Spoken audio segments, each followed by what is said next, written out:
You're watching the polls on the JoyNews channel this afternoon. Three key demonstrations are hitting the national capital, Accra. We'll be telling you about that shortly. But first, three have been confirmed dead in the Yeji boat accident following another boat capsizing on the Volta Lake.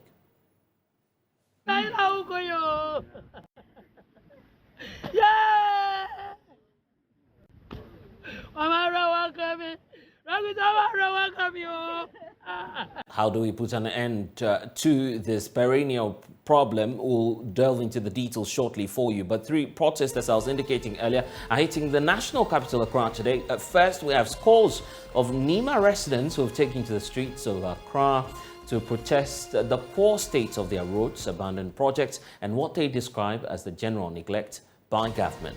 Also, we have on the streets today residents of Adan demonstrating today against the reversal and asking government to reverse the agreement that leased the Sango Lagoon to Electrochem for salt mining in the area. There's also the locked up investments of some holders who are calling on government to use part of the Financial Stability Fund to clear locked up investments for those who dealt with Gold Coast securities. Whatever we get from this Financial Stability Fund, part of it should be used to pay every investor who has locked up funds in the financial sector. Then we can restore confidence.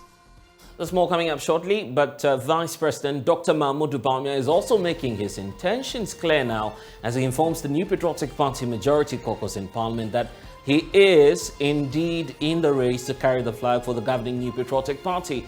What are the chances of Dr. Bawumia, who's facing so many questions on his decision to run for president? We'll find out here on the Pulse. It's all coming up. We're on the DSTV channel as well as GoTV. Be my guest. My name is Blessed Sogah. We'll return with the details shortly. Please stay. And Fresh Investors Group, the locked up investment holders forum, wants government to use part of the Financial Stability Fund to clear their locked up investments. The group say that the refusal of government to pay contractors is largely responsible for the financial institutions' inability to pay back their investment. According to the members, they are unable to pay for their medical care or funds or fund their education as well. Member of the group and through their leadership are therefore calling on government to use part of the $250 million funding from the World Bank to stabilize the situation by paying them. So this Fresh Group is an amalgamation of customers of different financial investment institutions, some of which are pensioners as well as persons in active service. Others even come from people working in the informal sector who have got interest in investment and have done their investment with these companies. Some of the financial investment companies they have been mentioning include the SIC investment or financial company, the NDK financial company, Bond Financial Institution, as well as Capital Investment Limited, including other financial institutions. Now, the problem is that all of these financial companies are still in operation. They are not part of those who government have revoked their licenses, and so they are still in service but unable to pay the interest as well as the capital of their investment.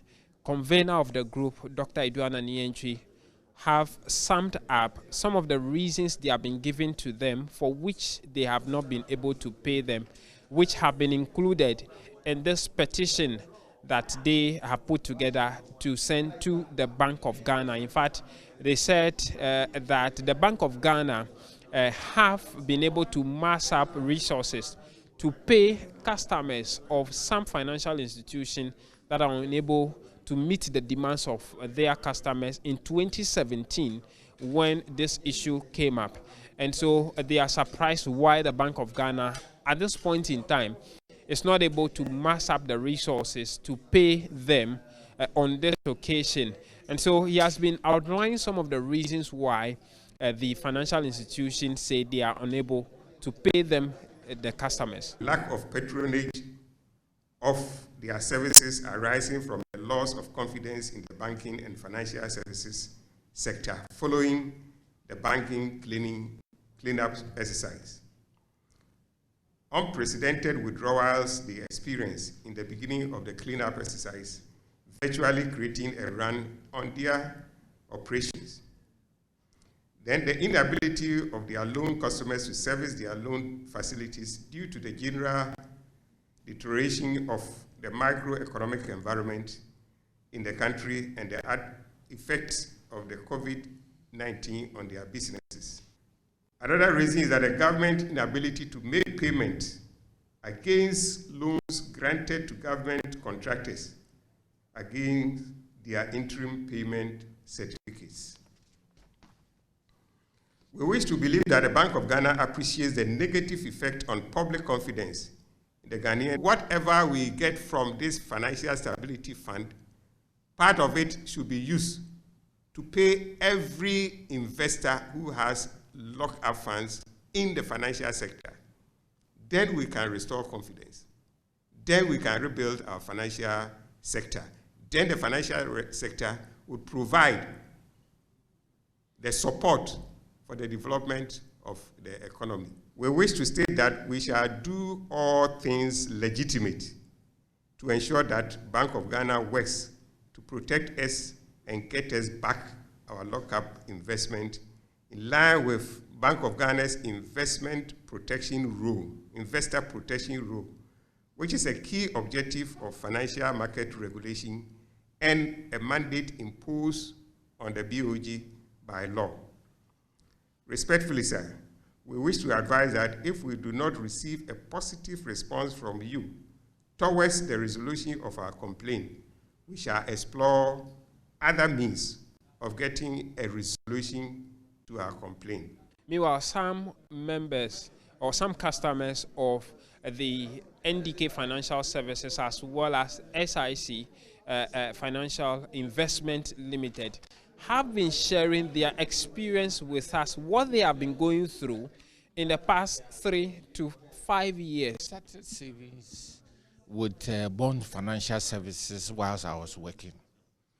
And I did that religiously every month because I believed in savings and having a good retirement.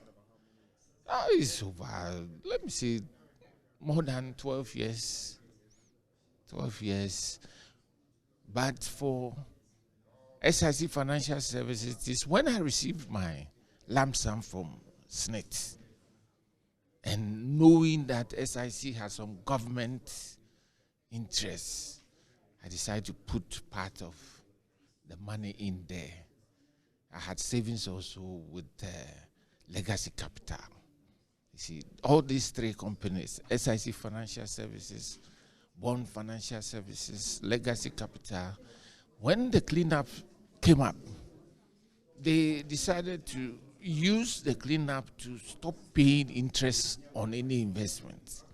They say government says they should hold on, they should put everything in a pot, and at the end of the year, the money which they make from their investment will be shared to all individuals who are in there.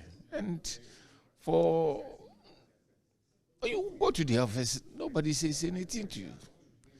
It is Bond Financial Services where I went to do some takashi that they pay me 10,000 as interest. It's supposed to be on weekly basis, but as and when they feel like they tell me that the money did not come, that's where they pay. You wanted to spread the risk, so you didn't just stay with bonds. You went to various other institutions. You didn't expect there to be a meltdown where all of them can pay your money. So you spread it around a little.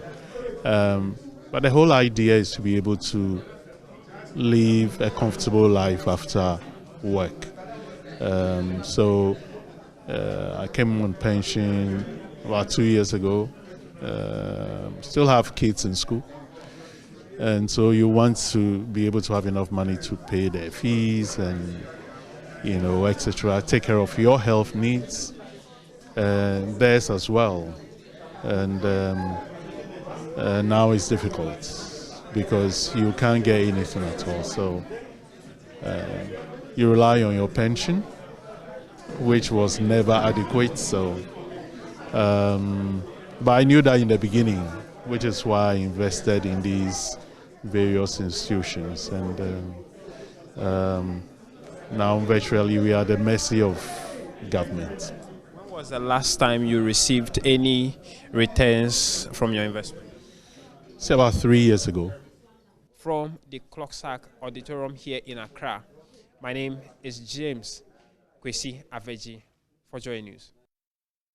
Okay, so that's not where all of the action is happening. Right here in studio, we have Dr. Edu Anani Entu, who's convener of the Long-Term Investment Holders Forum, joining us in studio. And then we have Overus Aqua, who's also a member of the forum, joining us via Zoom, so we can have a conversation and understand the concerns, new ones, if I may describe them as such, Doc, coming up this time round. So aside the issues of the debt restructuring program, it appears that a lot of people have made investments that they are not able to access? Yes. What's basically the problem?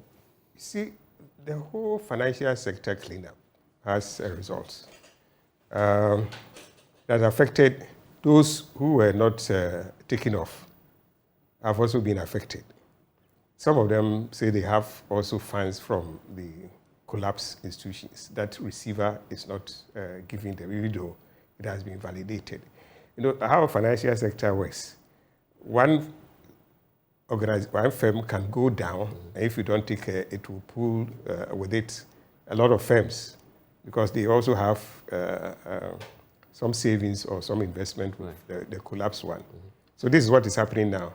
They maintain that they too, they have some funds investment with some of the collapsed banks. They are not getting it. The receiver is not giving them the money, and so they don't have anything to give. Again, you see, when there is this problem, that sector, you completely, your inflow, new funds comes to an end completely because of the fear that people think that, well, you are also going to be affected. So people are not saving. They are not investing in your fund, in your so company. People would rather put their money elsewhere than yes, invest in these schemes. So if you don't get the new cash flows, the new inflows, you cannot service the people that are going to have. These banks are being able to survive because for the banks, people's salary and everything is going through them. So they are able to get something to go around. But for these institutions, if new investments do not come in, they are not able to pay the old investors. So we have that challenge from about 3-4 years now. You go, your interest is not coming, let alone your principal. So everything is there, and people's money are there, they can't access it. This is the challenge that we have. So the financial sector is not just only the DDEP.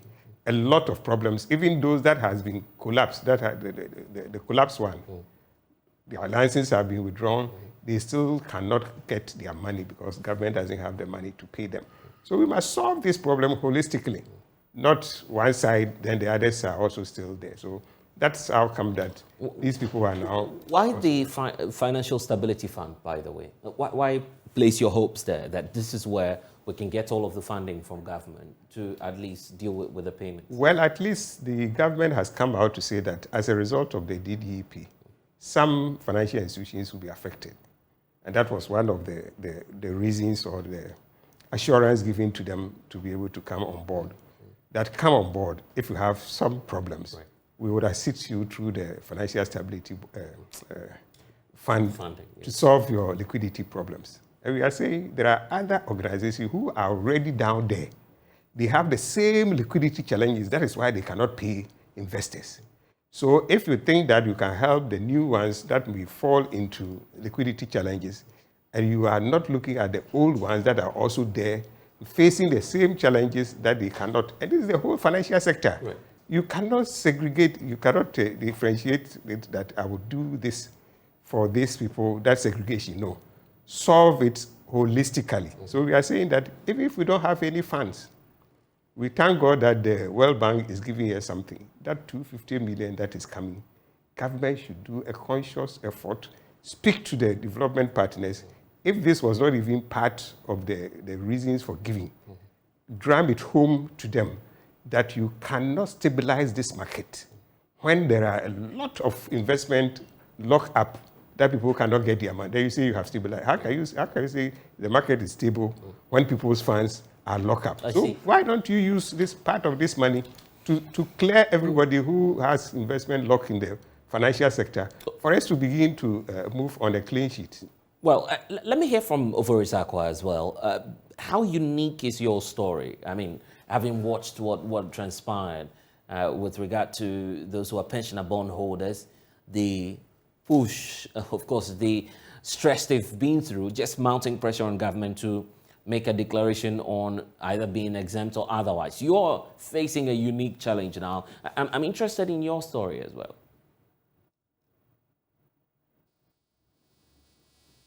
And kindly unmute for us so we can get what you're sharing with us. Overus Aqua, you'd have to unmute. Yes. Yes, I can now hear you. Yes, I can now hear you. Can you hear me now? Loud and clear. Can you hear me now? Loud and clear. So let's get your points then. Yes, my story cuts across all people who have their funds locked up in these financial institutions. You see, we went through hardship when we were growing up, knowing how our parents suffered in their retirement.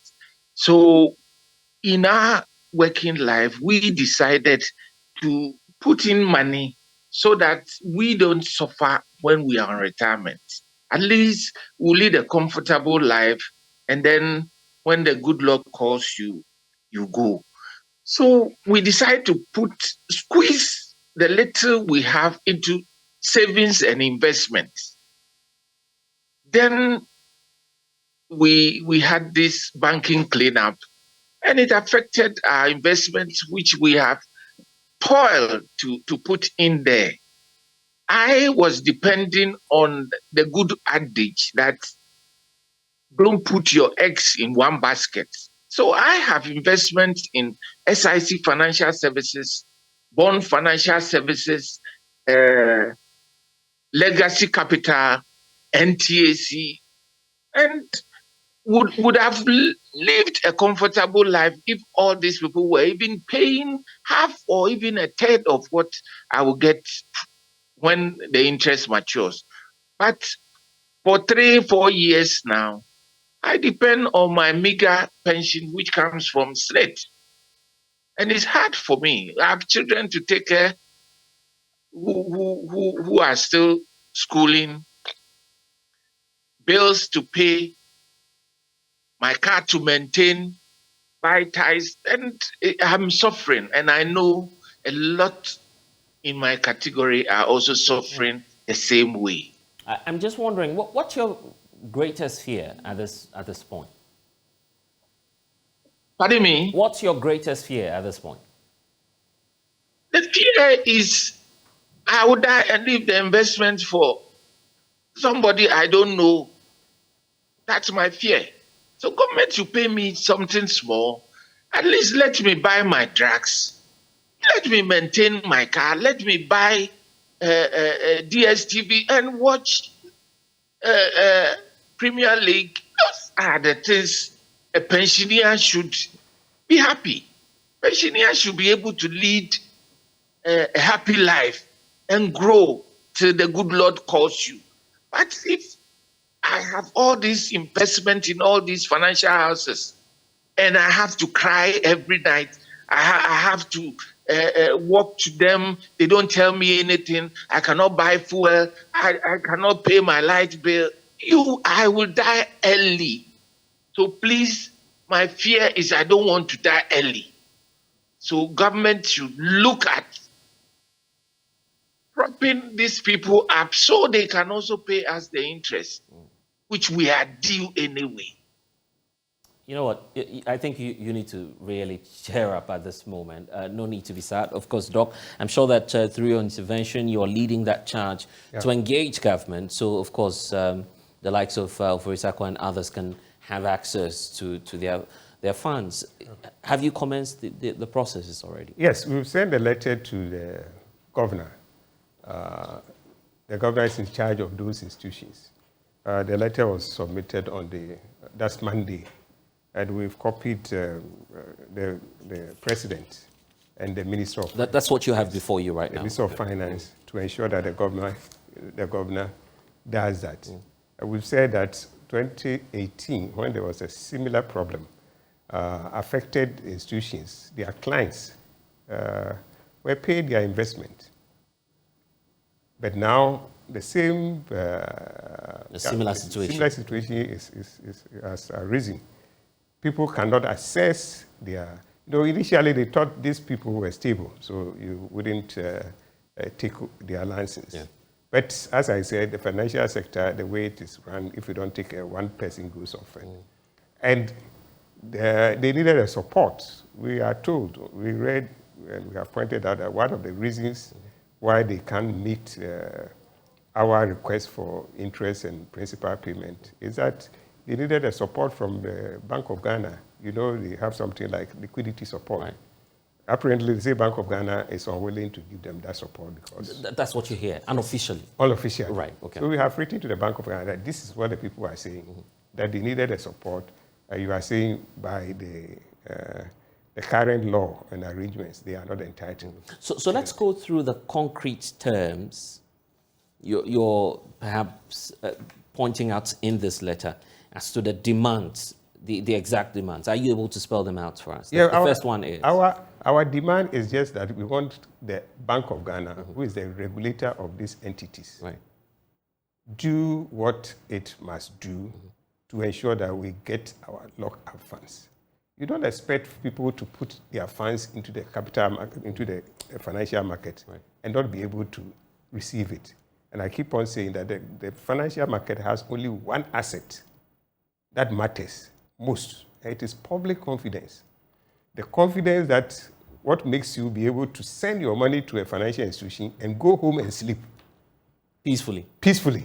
That's the public confidence. You know anytime you want your money and you go, you get it. Without that public confidence, there's no market, there's no financial market. And without the financial market, there's no economic development. No economy can develop without a developed financial sector. No economy. If Ghana wants to develop, Ghana would only can develop if it has a developed financial sector. It is that sector that brings money to the people who need money to do their economic activity, build schools, build roads, build factories and employ people. People are running this. It's not their own money. It is the financial sector that has provided money for them. When I'm teaching finance, I tell people somebody is driving in a Land Cruiser. Right. And when you see, say the man, your money is inside.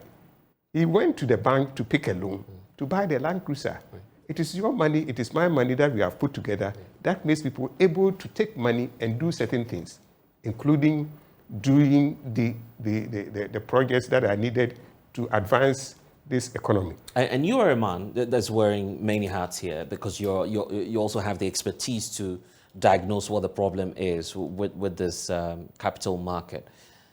What do you sense is the problem? A reason for which you are not having the regulators, the central bank come through with the demands? Well, I think that the central bank, I believe, that the first one that they did, they realized that it was a difficult task to do, paying clients. But then you have started. We are all in this country. You can't treat people differently and let others go and die. Once you have started, then you have to do it. They say either if we are going, and since you are going inside the water, you go with all your force. Right. You don't say that you are treating. Look, 2017, you close some institutions down. And you have to take some money to service the people who have money. We are still facing that. We haven't finished. You can't say, for these people, I won't mind them. No. It is the responsibility of the Bank of Ghana to do similar things. You have started. And once you have started it, then go ahead and make sure you That you resolve the complete problem the exercise. completely. In fact, we'll be talking about the engagements likely to happen in the coming days. But Overus Aqua, if there's an appeal to make, why should government turn its attention to this? Well, some would say it's the central bank. They are not subject to the control necessarily of the finance ministry. What appeal would you want to send across to those who matter? We would want to plead. With them that they should come to the aid of these financial institutions. They also need help. You see, once people's confidence in financial institutions go down, a lot of people would no more go and save. And the money would be under people's beds. And once the money is there, nobody, the money will not go round. So they cannot get some to pay us, and we cannot also get some and bring back. When they pay us, we will not take all the money out. We will by all means leave some for the economy to also turn round. So we are pleading with the Bank of Ghana to assist these institutions so money will circulate and the economy will also grow up. But then, you've been engaging some members of the forum as well. What sense do you get from them? Is it the case, and you keep talking about that, confidence in the system? Do you sense that a lot of people are losing hope? It is not only with those on our platform. It is the whole of the country.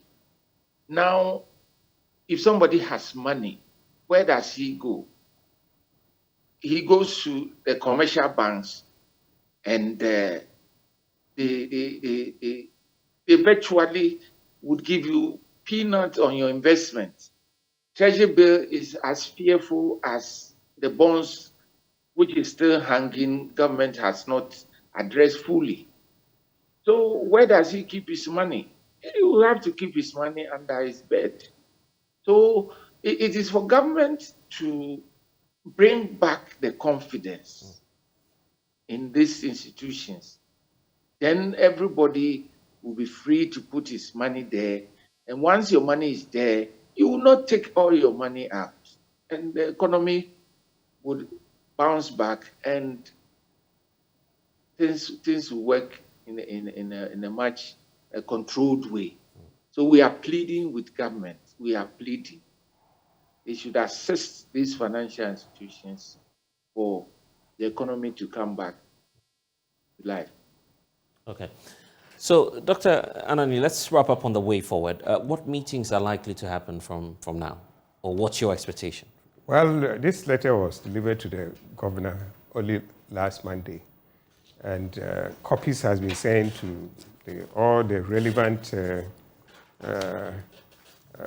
governance institutions in the country. Copies have been sent to the Office of the President, to the Minister, to Speaker of Parliament, to Chairman of the Council of State, National House of Chiefs, to Christian Council, to Catholic Bishops Center Conference, to Pentecostal and Charismatic Council, the Chief Imam's Office, and the National Peace Council.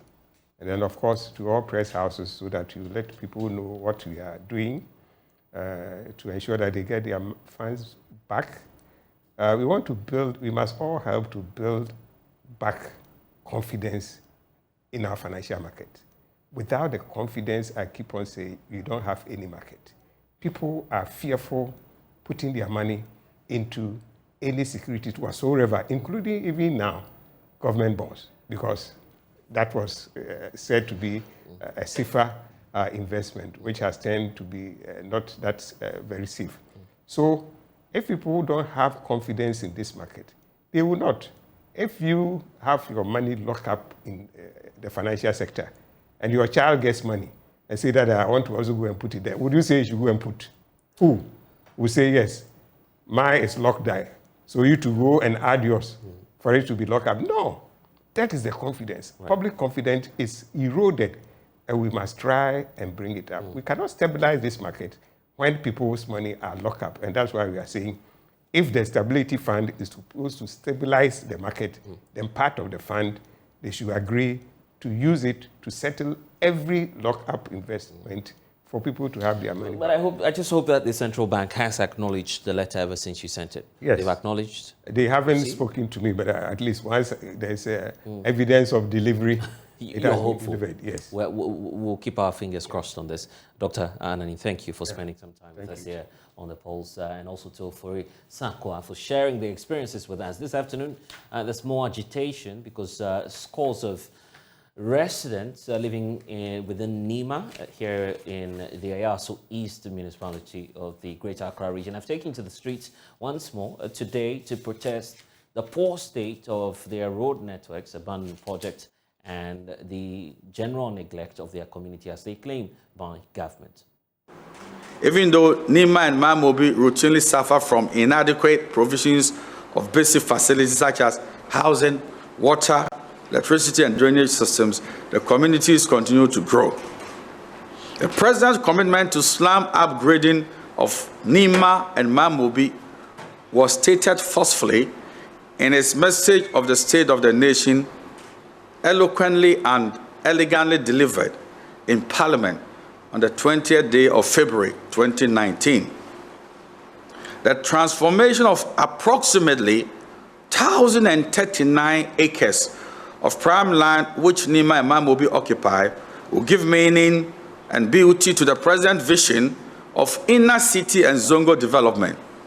To this end, we are collaborating with the Ministries of Lands and Natural Resources, inner city and Zongo development to make the aforesaid area a world-class residential enclave close to Jubilee House, the seat of government, and I want to stress this for the benefit of those who enjoy propaganda, without dislodging the good people who currently dwell in Nima and Mamobi.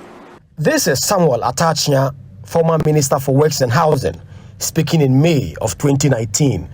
The line, residents of this community where the President's private residence is located are unhappy about the state of development in the community. One of the terrible roads you can think of in the country is here with us. This is a place where the President himself sleeps.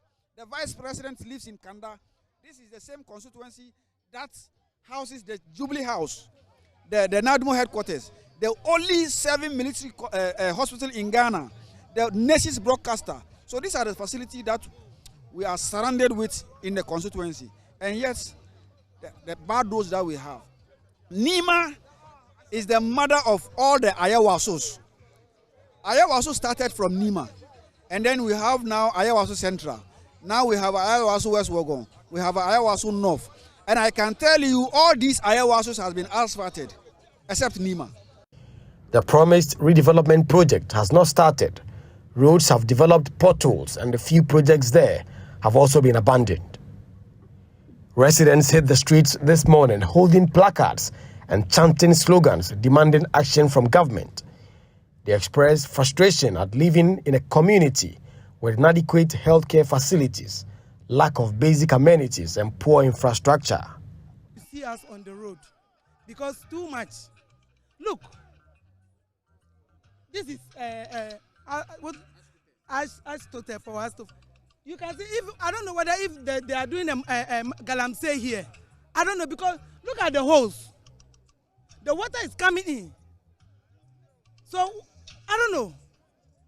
You saw it. I think so. You saw it. So Nima, they neglect us. That is why you see us on the road. That we need to voice. We need to tell our people. We need to tell the president, the vice president, who said he's a Zongo man, and even he sleep in Zongo.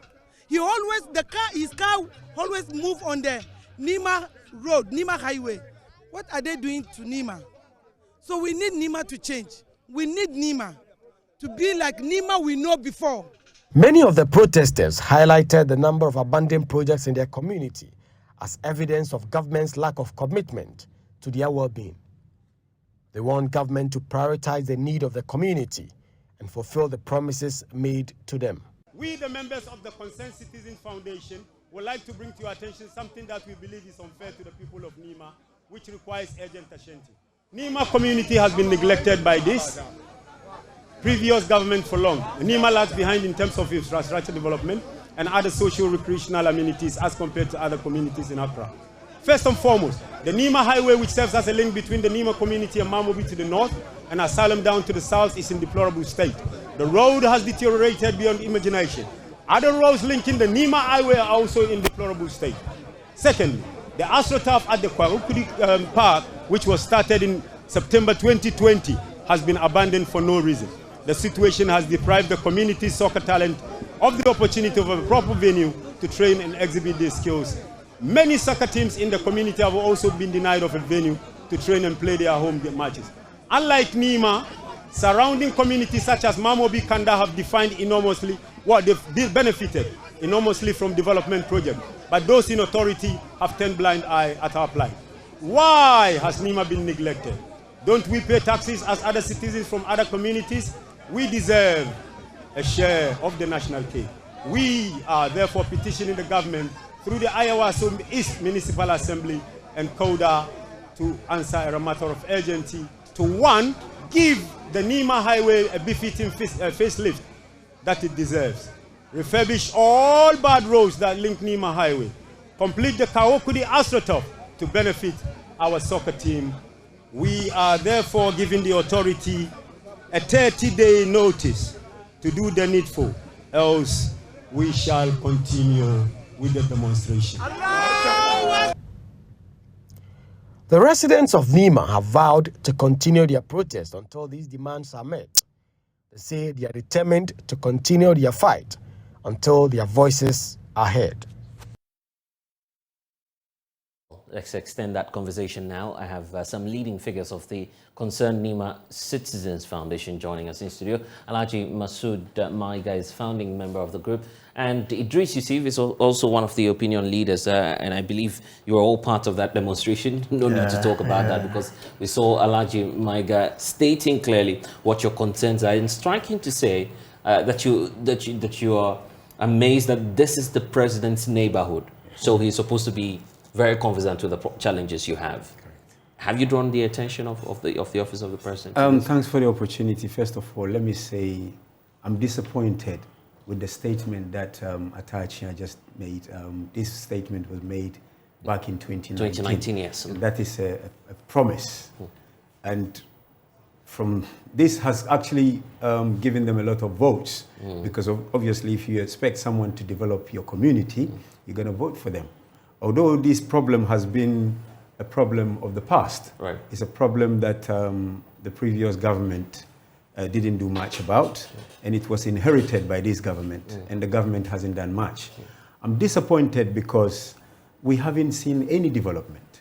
I mean, the police were with us today. We actually walk the length and breadth of our community. It's in a deplorable state. We are just a stone throw from the presidency, and we are just a walking distance to the president's residence. It's sad. I'm saddened today, to be honest. Okay, but I was asking about drawing the attention of those in authority, because it's crucial in at least letting them know what your challenges are and how that can be addressed. Let's go back to the 2019 promise, for instance. It was dependent on investors coming up to take the entire area and carrying out a relocation plan according to the Housing Ministry. You doubt that the government wasn't true about that promise at the time? You're talking secondary here. Let's go back to the primary. Just get sanitation in place. The congestion. Before you talk of development, you have to start from somewhere. But you promised Villaggio building. The promise is we'll do that when the investors come through. Yeah, that was the promise. It's not attractive. If I'm an investor and you bring me to Nema to develop, the state of it and the state of the people that are living in Nema and what is going on there, if you leave the president's residence, get to the roundabout and go further, I'm not going to put my money into that. I'm a businessman. I'm an investor too. I'm more than happy to make sure that development takes place. We don't need to wait for someone to come from abroad or someone to come somewhere to develop. Start from somewhere. Let's have a share of the cake. Let's do some cleanup. We have actually formed these organizations coming up to a year now, hoping the assembly would support us. We are being sabotaged. That's the word I'm going to use. Because We don't need anybody to pay us for what we're doing. We go out on the street, we tell them, come, just give us the basics, let's do some work. We're not getting it. We use our own funds.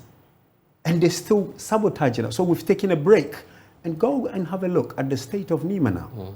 So talking of investment, let's start from somewhere. Okay, but all of this is culminating in the protest that happened today. Yes. And you see, if I'm interested in what exactly you're looking for. Is it for infrastructural development? Are you looking for money? Are you looking for business investment opportunities? What's contained in this petition that you've sent to the authorities today? Okay, the petition, when you check, it's like right. The enclaves of Ayawaso, the entire Ayawaso, right. Only East Ayawaso is deprived. But the East Ayawaso... You have evidence to back what you're saying? I have fully evidence. But when you check, the East Ayawaso has the seat of government. The seat of government is in our constituency. Same thing applies to the president's residence. It's in our constituency. Okay. The vice president lives there. He lives in Kanda. The Kanda is in our constituency. Right. So when you check the rest of the areas, from when you check the Ayawaso, the Central, the Ayawaso West. North, Ayawaso West, when you go, their roads is clean. They have asphalt. When you check, we don't have some till now. We complained several times. When you check the AstroTurf, 3 years ago, he came and promised us. People were playing, like youth were playing, like Muhammad Kudus. Right. When you check Majid Ashimeru, those players started from there. Right. But now the youth don't get the benefit because the AstroTurf has been neglected for so many years. People don't have a place to play. Kids don't have, even we don't have, like maybe when you take the community, like maybe a community playing ground. Right. We don't have some. You don't have that anymore. We don't have those things. We have a problem. When we complain, they will say they will keep promising you, they will come and do it, they will come and do it. This demonstration is supposed to hit since last year. Right. The authority talked to us, giving us promises. Oh, so you were promised that something, at least We something waited and waited. Still, we didn't see nothing. That's why we hit the street today. So they need to come and do it for us. We are not begging for it. It's for us because we are part of the country. Right. And we pay taxes. So why are they neglecting us? They need to come and do it for us. When you use the word neglect, yes. You create the impression as though it's intentional. Is that the feeling you have? Yeah, because when you check majority of the areas surrounding us, everybody has the national kick. Why us? Why? Till now. Why we have the president in our community? The national coordinator, the old Ghana, is from Nema. He lives within Nema? He lives in Nema. Right. He has families in Nema. So why? Like, we just want to know. Every time we keep complaining, they'll keep promising us, don't worry, we will come and fix it. Till now. The last time they were telling us that we should go and find an investor for the road. If we find an investor, they'll come and do the road for us. We, the community, should go and find an investor. That's what you were told? That's what they told us. But Alach, there are a number of interventions and policy measures being run by government targeted at some communities, such as Nima and other Muslim or Islam-dominated regions. For instance, we have the Zongo Development and Inner Cities policy, which is being run by government. Are you saying that some of these interventions have not improved the livelihood of the people? I'm saying this on television. There is no single intervention that you can point to. We can hear the politicians saying things, oh, we've done this, we've done. They can't point to a single intervention. Yeah, but I'm mentioning the Zongo Development Fund. That's what I'm saying to you. Because, there is absolutely nothing for us to show, to say this is it that they've done. Go to other communities. At least you can show something and say this is it. But there is, any politician should come and sit here in this studio. No scholarships, nothing. And point to one development that has been done in Nima and bring out the evidence to say this is it. I challenge them. All we are asking for now is the roads has been turned into a marketplace. The whole of the road, you can't. It takes you 2 hours to get through from one to the other. We took it upon ourselves. We set up this foundation and we started work. We decongested the street without the government. I live in a different part of Accra. I live in East Legon. I come to Nima every day because my mom and my family are there. But I struggle to get in. Therefore, I'm not going to just give up. Go have a look at East Legon and see the development.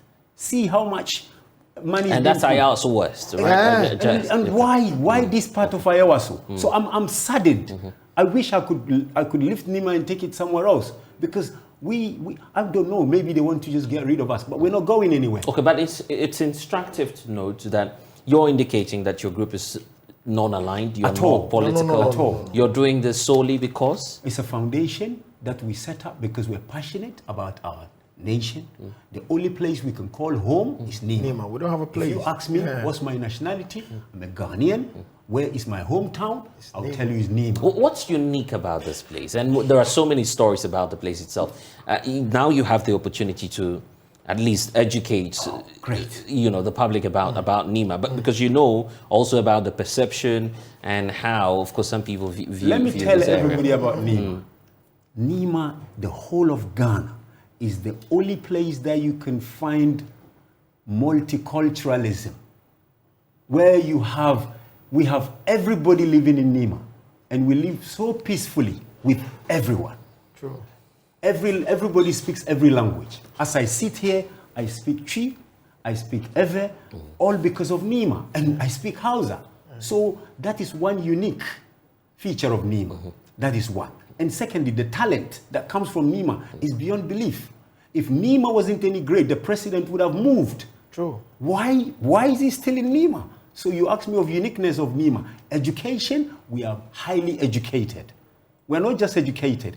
In terms of support, people in the diaspora, majority of diasporans who are highly educated lives in Nema and come from Nema. I mean, I'm not here to talk about myself. Right. I'm talking about Nema in general. So Nema is so unique. And I wonder, why is it being neglected?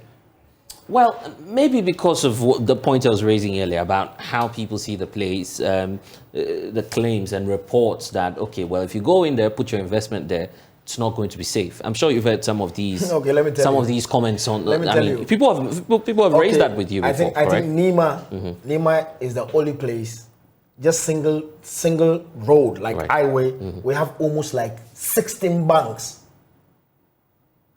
16 banks. When you check from the Nema runabout, right, all the way to the end, all the way to the end, you can count as many as 16. So it's suggesting something. So if it's not safe, trust me, and good for investment, bro. Trust me, Nema is one of the safest places ever in this country. Really, I'll tell you. You know the problem that people has about Nema, or the perception, is like we don't give up. Like you can't just come and ride on me. Right. That's what we have. But apart from that, every community has its bad ways. Nema, they will tell you, oh, there's a crime. I can't deny that there's no crime in Nema. Definitely there's a crime. But the crime that is happening somewhere else out of Nema, trust me, you can't count it.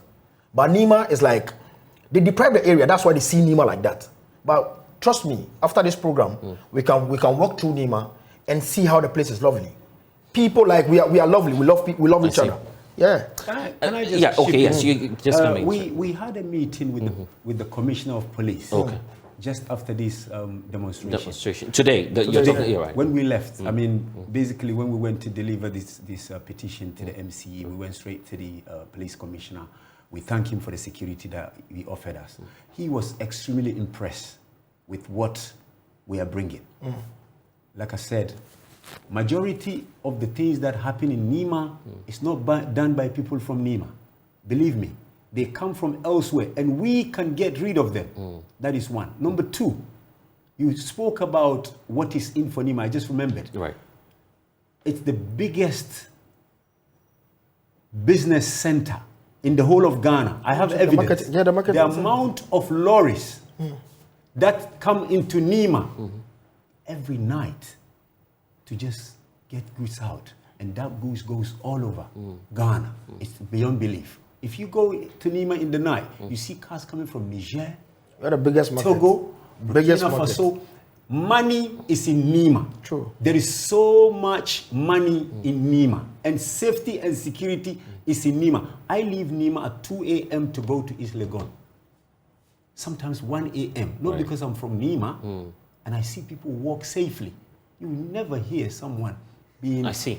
So that's the perception. But so, if you're looking up to government and you claim that government is not supporting. How are you harnessing the energies within? And just at least to try as much as possible to develop on your own if government will when we started this initiative of trying to make sure that Nema becomes what it is, we were not getting the support. We're not asking for financial support. Okay.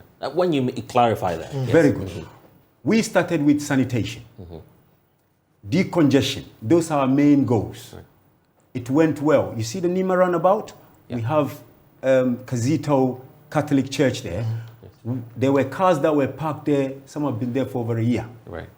And we were able to move them in one day. Move every single car. We brought a tow truck and we cleaned up the whole place with the support of the police. And then at the time, we had the support of the assembly, which went very well. And then we set up a youth that were actually controlling traffic. We can't do things illegally. We have to go by the law. We started clamping. We can't issue tickets. That would be illegal. Right. We went to the MCE. We said to them, come, work with us. We don't want anything. You take what is yours. We have 10 guys that are working on the street. Pay them. Pay your guys. They were refusing it. And also, all they said is, the tickets that you guys wanted to use is illegal. Today they'll bring us a ticket. Right. Tomorrow they don't bring us a ticket. So you mentioned what support and what collaboration. We have spoken to the police today. They are going to have a meeting with the MCE. We are willing and ready to come back on the street. Decongest. Oh, you'll be back? We are coming back. We just took a little break.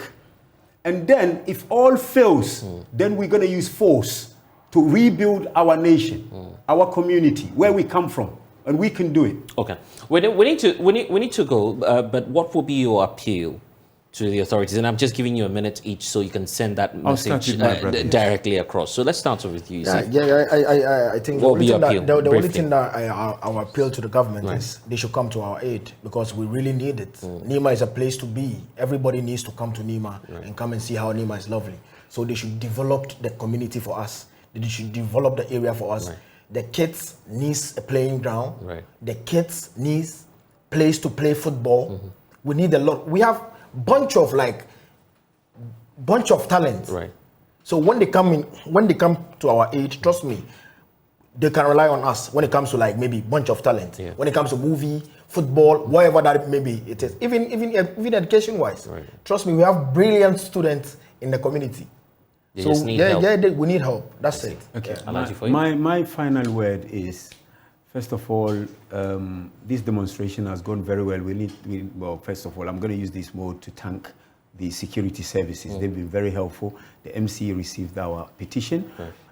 We don't really need any money or anything from anyone. We just want collaboration. We want to work together. We want to work with the assembly. We want to work with the security services. Let's start from somewhere and look at development after that. Our roads, deplorable situation. Sanitation, very bad. The roads has turned into a marketplace. We want them to work with us so that we can turn Nema into what it is. Thank you so very much. You say you'll be back, so definitely we'll see to that. But thank you, Alhaji Maiga and Yusuf for joining us here in the studio. You're watching The Pulse. We'll be back shortly. Please stay.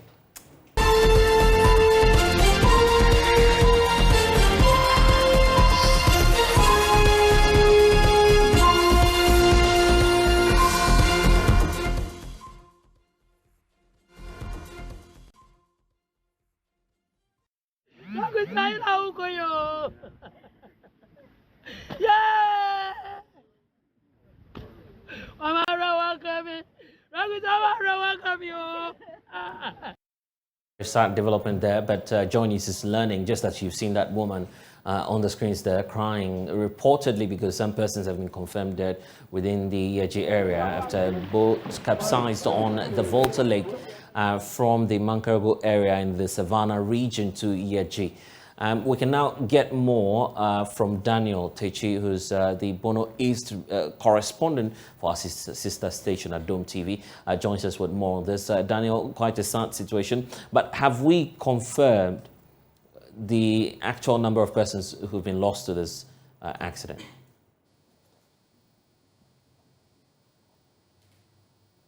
Hello, Daniel. Have we confirmed the numbers yet?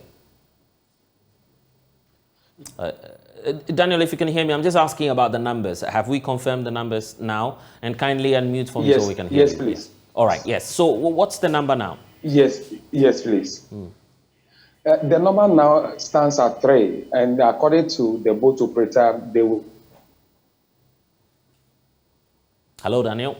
4 in a boat traveling from Makango to 36 p.m. in the evening on Tuesday. They met a rainstorm on the way to Yeji, and unfortunately, the boat capsized, and out of the 4 in the canoe, 3 couldn't survive. So the search team started searching for these persons since last Tuesday until this morning, 8:30 to 9, when the search team were able to find the 3 dead bodies. So now the 3 people confirmed missing since Tuesday, I can boldly tell you, have been found, and we have confirmed them dead. How about the authorities? Are they beginning to act to, prevent this from recurring?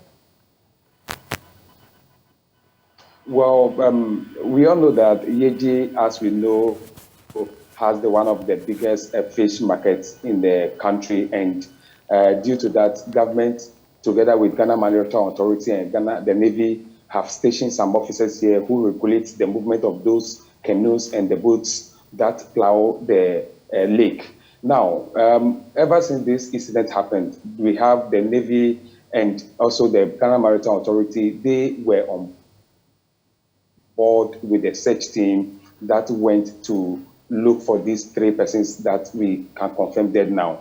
Now, information we gathered was that the one person is somebody who lives in Yeji, but from Kumasi.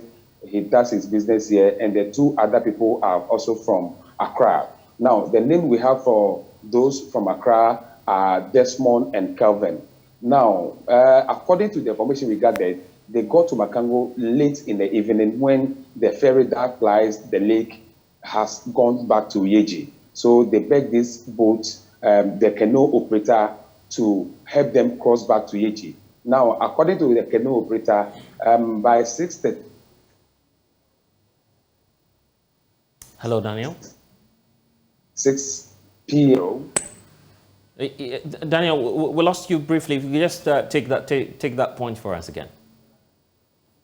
Well, so as I was saying, I am the boat operator. According to him, the ferry that carries people from Yeji to Makango left shortly after the people came to the shore. Well, so they pleaded with his benevolence. Daniel? We seem to be experiencing some challenges there, but Daniel, of course, with our sister station at Dome TV, reporting about the unfortunate event, the Yeji boat accident, quite a tragic event there, but we'll keep following up on the story and bring you updates as and when we have them.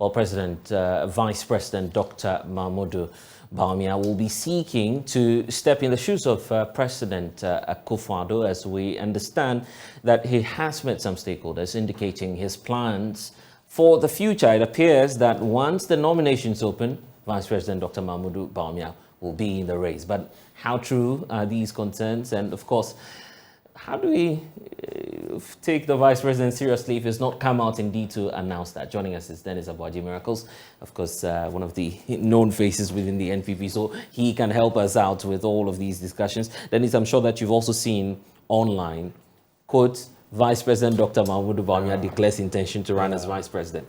Should we take his word for it or wait until he comes out? Well, I am sure you know we have ways these things are done in our Ghanaian setting. I mean, certainly if you find even a woman or you want to marry, or let's just say if you conceive the idea to marry, you don't just go out there and send invitations and tell people that come on 29th of May, I'm having a wedding. What if on the wedding day, the wife or the woman doesn't show up? So typically what you do is that you inform the lady, tell her about your intentions. Once she agrees, it doesn't even end there. The lady will go and speak to her family. The family will ask her questions. Who is this person? What's his name? What does he do? What's the background?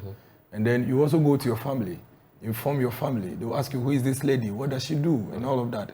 Then once there's an agreement, you go back to the lady and say, okay, on 29th of May, we've agreed to get married. So who's this lady in question? Before you send out your invitation. I think what the vice president is doing, which at this point, like you said, he hasn't made any official declaration, is to talk to the people who matter in decisions like this. And that's what I mean. Right. That you don't just get out and say, I am declaring that I want to be president. You know, he belongs to a political party. What if the political party has the sense of, no, we don't want you to be president? That's the scenario I was trying to give. You would have gone ahead of yourself. So the vice president in the past few weeks has been doing a lot of consultations, traditional authorities, religious groups, religious leaders, party leadership, like you heard recently, the members of parliament, regional executives. Are you confirming that engagement? Because that's what's triggering these are consultations that are going on. And these are only, I just want to clarify, these are only consultations.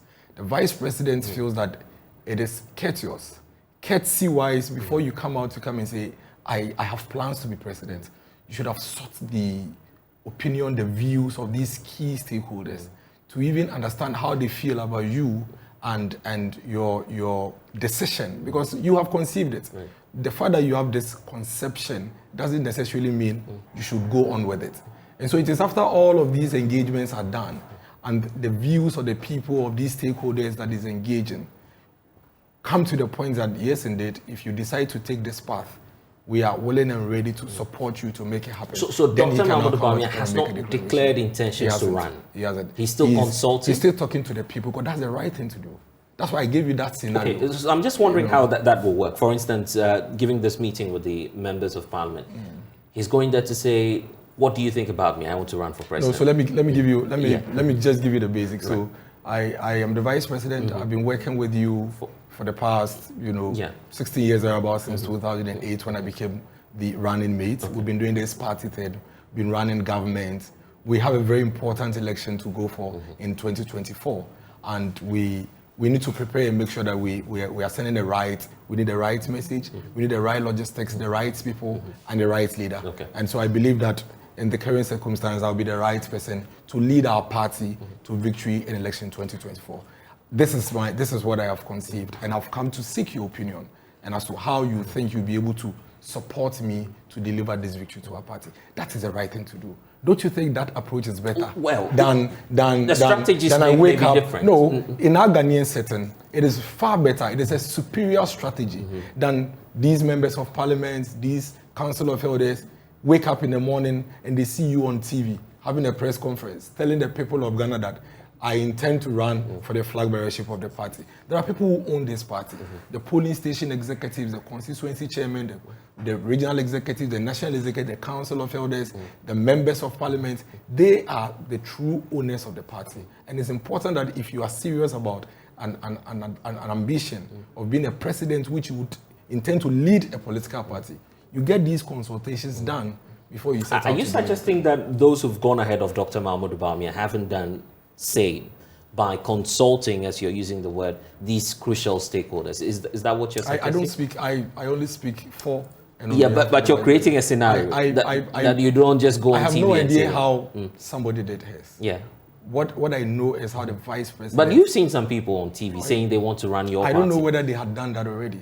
But in the case of the vice president, that is how he has chosen to get it done, because in his view, that is the right way to go if you are serious about an eventual. And then it's in all of the groups that you've mentioned, the most critical one, to me at least, looking at that list, will be the group of parliamentarians. Because if Dr. Mahmoud Bawumia is looking for votes now, immediate concern and attention will be towards the MPs, because they hold some votes as delegates of the party as well. And confirm this for me, because the likes of Farouk Mahama are out there already indicating that as many as 100 MPs pledged their support for the vice president when he met them. And even more. And I'm sure in the coming days, you're going to be seeing even more than that. Because for us as a political party, we are first of all a political party before forming a government.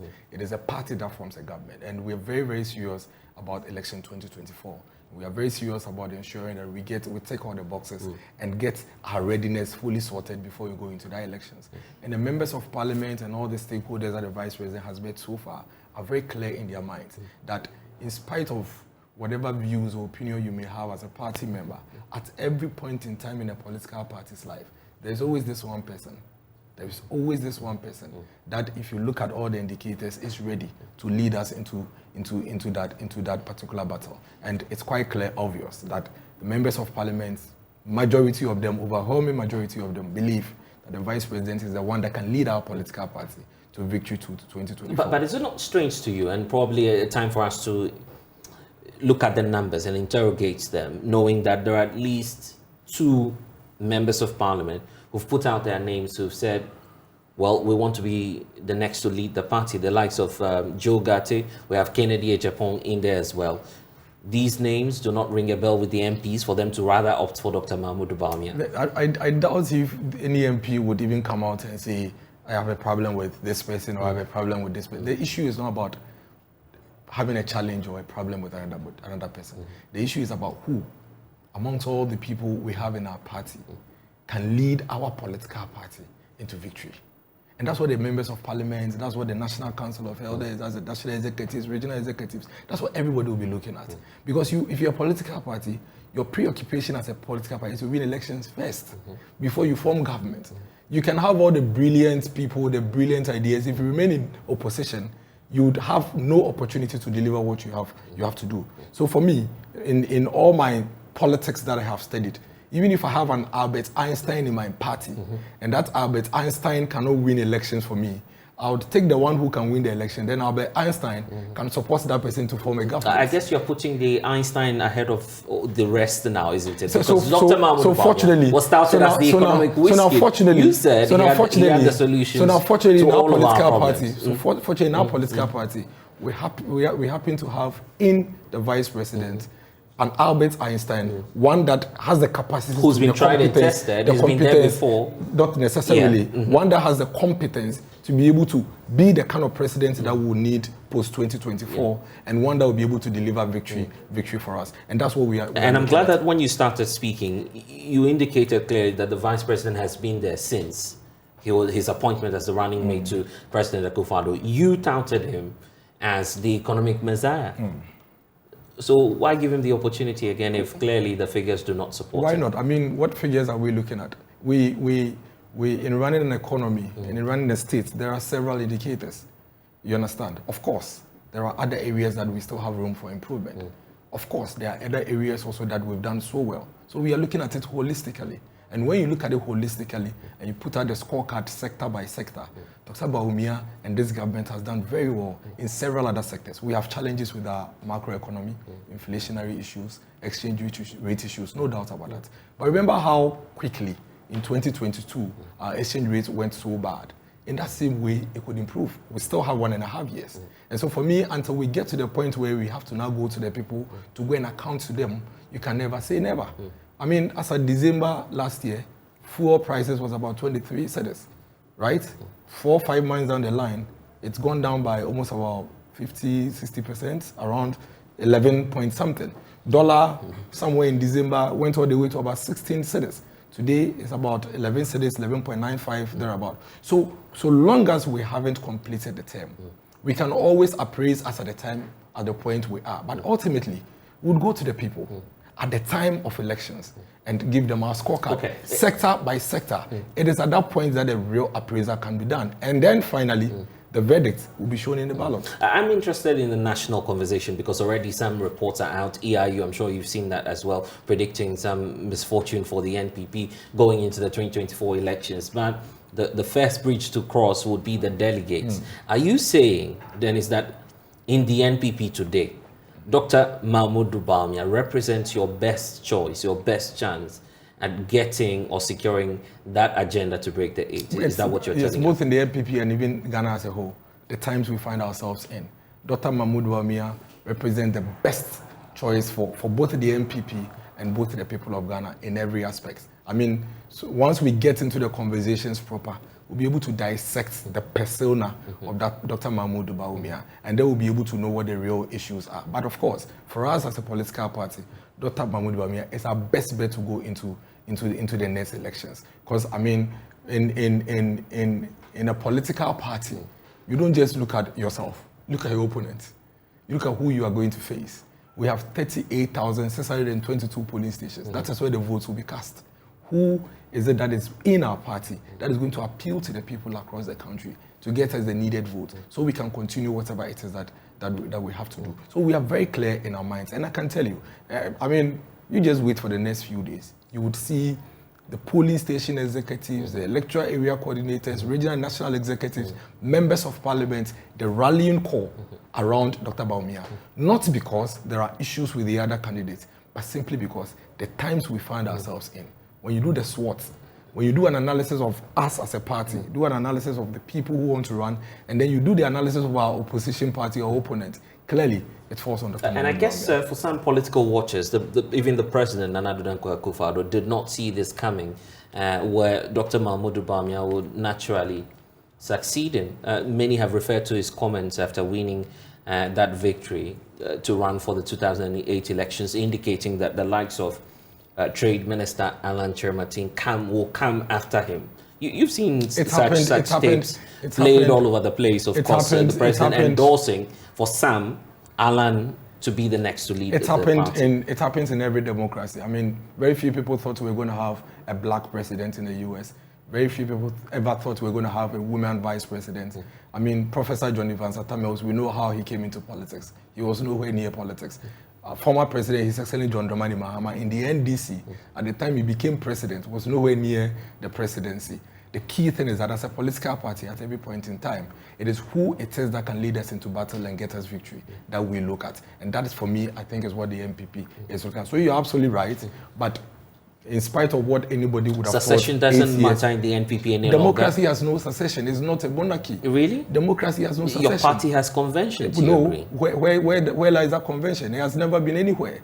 There are several people way ahead of Nana Addo Dankwa Akufo-Addo, who should have been, if there was anything like that, should have been presidential candidate in 2008. But he became Nana Addo Dankwa Akufo-Addo. So where is that succession plan? It has never been anywhere. This is a democracy. And in the democracy, we have a political party. In our political party, there are rules, there are regulations. That is why the rules set out people who have the mandate to vote. And then the same rules set out people who qualify to stand. Once you qualify to stand, you are free to go. Then the people will decide. There is no succession, there is no tree that says that once it's miracles time, he comes in, and when he's done, this other person comes. At this point in time, we are very clear, unanimously, in our minds very clear that the vice president gives us the best chance to win the next elections. And so we are rallying behind it. But even that, it's not going to be, we're not just going to get up and crown him. We are taking him to the people, and the people are going to decide on him. And if it's about the people, some say what transpired over the weekend with the likes of the Overus Aqua. I'm sure you've seen the numbers flooding the streets of Accra and saying, well, we believe Alan will be the best, but he himself comes out to say, I'm the best to represent the political party. Are you not scared, intimidated by the numbers? So you can imagine. So you can imagine if we have a political party where even the persons who are not likely to become flag bearers of our party are polling such numbers. Then you can imagine how formidable we are as a party. I was very excited and happy when I saw the numbers, because then it gave me so much hope and confidence that if we just fix one or two things within our macroeconomic space, then we'll be able to. Then Alan becomes your president? No, that's not necessarily so. I'm saying that if even the person that we believe is not likely to be the flag bearer can pull such numbers, then you can imagine the one who's likely becomes our president. Then you can imagine the numbers. No, is that what you're saying? Exactly. Then you can imagine the numbers Bawumia would pull if he decides to organize a walk. I was so excited when I saw the numbers, because I was like, oh wow, this is good news. This is positive for us as a political party. Tomorrow I want Joe Gatti to also organize a walk. Next weekend I want Kenny Japan to organize a walk. I want Nema, all the candidates who are running for flag bearership should organize such works. These works actually activate our base. It energizes the base, which is good for us as a political How do you react to it, that if we're to fix the new patriotic party now, Dr. Mahmoud Bawumia will be in the equation? The fact that on the basis that he's made promises to the people of Ghana that he's yet to redeem. Don't you feel that this character has lost credibility? And you've heard from the likes of former President John Dramani Mahama, who says, you can't trust Bawumia. You've given him the economy. I don't know what else is coming to manage. When you're faced with that question and the numerous promises that the Vice President has made, how will you respond? This morning I was watching, this afternoon, I think the interview happened yesterday. I saw Honorable Dafia Mekpo, Sogah MP, enumerating and listing all the development that have gone on in Sogah. I have been in Sogah. I've seen the asphalt that runs through Sogah. The thickness is like this. I've seen the Sogah Agenda 111, and you heard all the numerous projects that he mentioned. You see, the fact is that we run a constituency-based elections in this country, 275 constituencies, 38,622. Politics is local. Now it has become personal. Let the people look at what is transpiring in their communities and in their lives to vote. You cannot be a president and get everything right at the same time. But ultimately, we are going to run the numbers. We are going to run the facts. We are going to run the figures. Trust me, 2024 elections is not going to be about spins. It's not going to be about propaganda. I mean, of course, there are so many things that Dr. Bawumia said that we have been able to do. In the same vein, there are others that he said that we haven't been able to achieve. When the time is due, we go to the people. We tell them what it is that we have been able to do, show them the performance, and let them know what we were unable to do, and then let them know how we'll be able to get those things that are left done when we have the power to continue. So it's not just an issue of he said things and he hasn't been able to do. It is an issue of trust. It is an issue of hope. And this will be based on what you have been able to do. If I say I'll construct a 20-kilometer road for you and I do 15, you will trust me than the one who said you construct 5 kilometers for you and did nothing. You understand? So let's look at what those are things that we'll talk about. Those are things that we'll talk about when we get there. And why not now? You feel it will not matter to the delegate? You feel it will not matter to the delegates of the NPP? I've just mentioned something to you. The first hurdle is about the delegates. The biggest hurdle will be about the economy. And then the first hurdle is about the delegates. And then for the delegates, they are more interested in the character and the persona and the person's SWOT and his ability to beat the presumptive candidates. You feel the NPP delegates are not feeling the pinch of the economy? But that is why I told you from the get-go that the economy that we have in Ghana is about the person's life. And you heard the Dafia Mekpo mention all the things he mentioned. If you go to South Dai, the South Dai people will tell you that, but we have never seen these things before. We have never seen this development before. We used to go several kilometers before we access healthcare.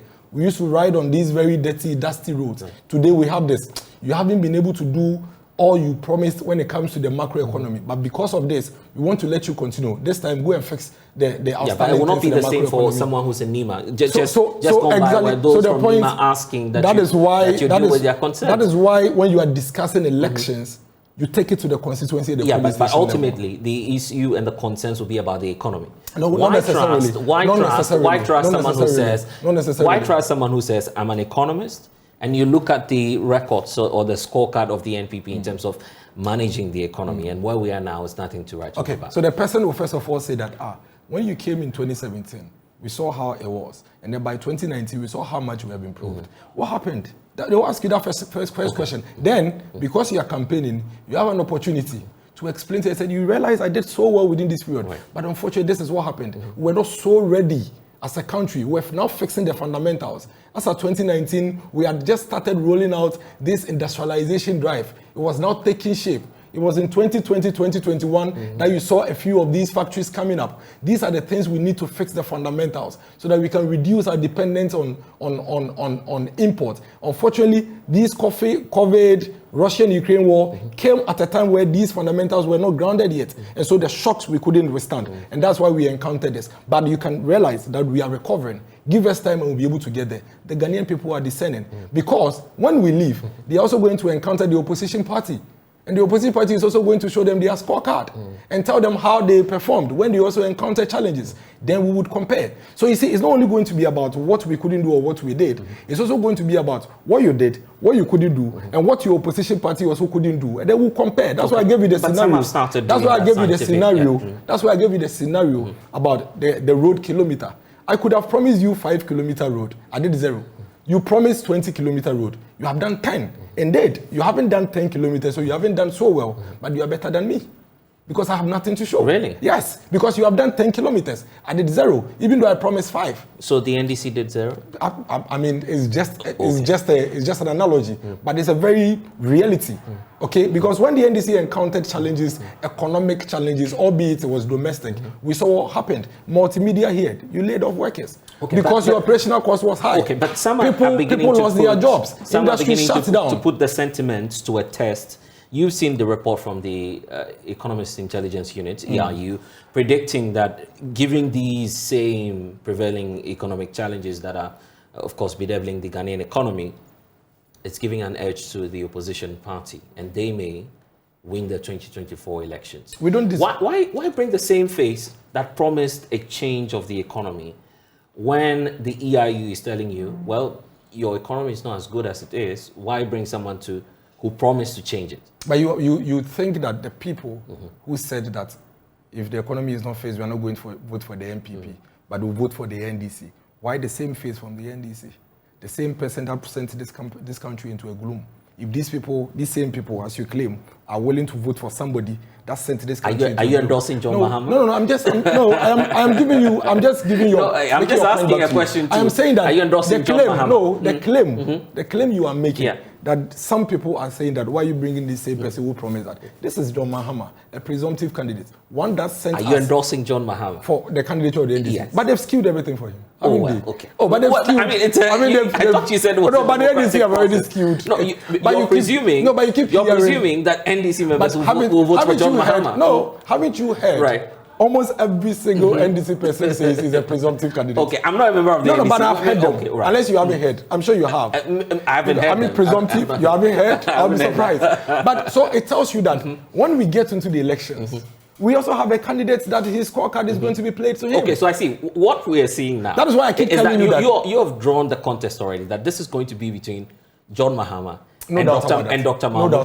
No doubt about that. Okay, so in that case, if we get into that situation, why do you feel the Ghanaians will leave John Mahama and choose Dr. Mahmoud? Because when they compare how Dr. Mahmoud Bawumia and Nana Dankwa Akufo-Addo have managed an economic crisis, they realize that we have managed it better than John Mahama. I mean, when John Mahama was laying off workers, when he was not paying people salary arrears, he told them that he's not a magician, and that he's not a magician to conjure jobs. The ministers of state told the youth that they can go and cut grass. When we were having economic crisis, and within that same energy crisis, and within that same period, energy cost was going up, John Mahama told us that we should stop charging our phones. At some point, when people were queuing for fuel and there was no fuel, he had no solution for the people. You know, leadership is not the absence of crisis. Leadership is how you manage crisis. You can have very difficult situations, but how you drive the people along, how you let the people feel that you're empathetic, you are concerned about them is very crucial. And that is why I'm very, very confident that when the time is due, the people are going to recount how John Mahama, His Excellency, managed an economic crisis against how Nana Dankwa Akufo-Addo and Dr. Bawumia managed an economic crisis. And don't forget, they'll be asking why 1.7 million people are on the streets right now without jobs. Unemployment has shot up just yesterday to 25%, moving from somewhere 19%. You promised jobs to NAPCO personnel, or 100,000, I believe, are back home without jobs now. The economy has slumped like never before. So the good news is that we'll be able to tell them that the 100,000 that we picked in NAPCO, they were home during the John Mahama time. So John Mahama couldn't fix it. But as we speak, 60,000 of them are gainfully employed. It's left with 40,000. Let's continue and we'll fix the 40,000. We'll tell them that even in an economic crisis this year, in 2023, about 6,000 health professionals are being recruited as we speak. 2 weeks ago, some teachers were recruited into the basic school As we speak, there are people in the forces and services. As we speak, if you go into my constituency, there are private people who are building factories and government is supporting them to put it up so people work in. As we speak, there are several factories that are being put up across the country. That even in an economic crisis, government is making an effort to put up hospitals in districts that they didn't have because of the experience we had during the pandemic. That in an economic crisis, you had the NDC MP enumerate all the things that the MPP have done in his constituency. For me, that is how the conversation is going to be. So it's not the absence of the crisis.